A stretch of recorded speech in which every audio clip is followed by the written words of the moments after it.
মাইয়াটার কিছু হইব না, সব ঠিক হয়ে যাইব। কি হয়ে গেল মাইয়াটার? ডাক্তার তো কিছু করবো না। ডাক্তার তো বাইরে নাই।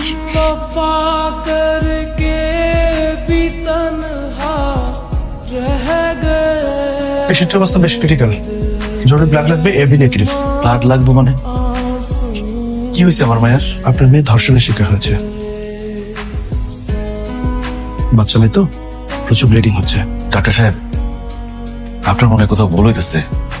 আমার মেয়ের বয়স 9 বছর, ক্লাস 4-এ পড়ে। এইটুকু ছোট্ট একটা বাচ্চা, এই তো কয়দিন আগে ঠিক মতো কথা কওয়া শিখছে। এত ছোট একটা বাচ্চার সাথে বিশ্বাস করেন আমার বুকের উপরে ঘুমায়। আপনার কোথাও ভুল হইতেছে। আমার কথা ভুল হচ্ছে না, আমাদের সমাজে মানুষের পশু সংখ্যা তো কম নয়। আপনারা জরুরি ব্লাডের ব্যবস্থা করুন।